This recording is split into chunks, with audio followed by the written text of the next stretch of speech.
સિનોરના ટેંગલોદ ગામે માછલી પકડવા ગયેલ આધેડનું તળાવમાં ડૂબી જવાથી કરુણ મોત. પોલીસે અકસ્માતે મોતનો ગુનો નોંધી તપાસ હાથ ધરી. વડોદરા જિલ્લાના સિનોર તાલુકા અંતર્ગત આવતા ટેંગલોદ ગામે સ્થાનિક તળાવમાં ડૂબી જવાથી એક આધેડ વયના વ્યક્તિનું કરુણ મૃત્યુ નિપજ્યું છે. આ દુઃખદ ઘટનાને પગલે સમગ્ર પંથકમાં ભારે અરેરાટી વ્યાપી ગઈ છે. બનાવની જાણ થતાં જ વહીવટીતંત્ર અને બચાવ કામગીરી કરતી ટુકડીઓએ તાત્કાલિક ઘટના સ્થળે પહોંચી શોધખોળની કામગીરી હાથ ધરી હતી.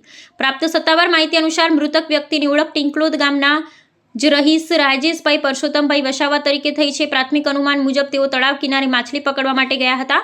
તે દરમિયાન અચાનક પગ લપસી જતા તેઓ ઊંડા પાણીમાં ગરકાવ થવા હોવાની આશંકા છે. કરજણથી દોડી આવેલી અગ્નિશમન દળની ટુકડીએ પાણીની અંદર માનવદેહની ભાળ મેળવતા અત્યાધુનિક સંવેદક યંત્રનો ઉપયોગ કરી ભારે જહેમત બાદ જળાશયના ઊંડાણમાંથી મૃતદેહને શોધી કાઢ્યો હતો.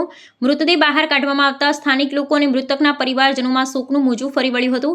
સિનોર પોલીસ મથકના અધિકારીઓ ઘટના સ્થળે પહોંચી મૃતદેહનો કબજો લીધો હતો અને કાયદાકીય પ્રક્રિયાના ભાગરૂપે તેને સબ પરીક્ષણ માટે નજીકના આરોગ્ય કેન્દ્રમાં ખસેડવાની તજવીજ હાથ ધરી હતી. હાલમાં પોલીસે અકસ્માતે મોતનો સત્તાવાર ગુનો દાખલ કરી આ સમગ્ર ઘટના પાછળના ચોક્કસ કારણો અને સંજોગો જાણવા માટે કાયદેસરની તપાસ વેગવંતી બનાવી છે. 29ના રોજ રાત્રિ દરમિયાન લગભગ 8:30-9 વાગ્યાની આશરે અમારા ફાયર કંટ્રોલ રૂમમાં 112 દ્વારા અમને એક કોલ આપવામાં આવ્યો હતો કે તાલુકો સિનોર ગામ કિંગલોદના ગામના તળાવની અંદર એક વ્યક્તિ અગમ્ય કારણસર ડૂબી ગયેલ છે તેવું અમને કોલ આપવામાં આવેલો હતો. રાત્રે અમે ઘટના સ્થળ પર જઈને તપાસ કરતા વધુ અંધારાના કારણે શોધખોળ અમે કાલે વિલંબ પડતા અમે કાલે બંધ રાખી હતી. પરંતુ આજે સવારે વહેલી સવારે શોધખોળ કરતા અમે અને અમારી ટીમ બોટ સાથે શોધખોળ કરતા તળાવની અંદર 2 કલાકની ભારે જહેમત બાદ તથા સરકારશ્રી દ્વારા આપવામાં આવેલ AI મશીન દ્વારા અમે એને સર્ચ કરતા અમને એક અજાણ્યા વ્યક્તિનો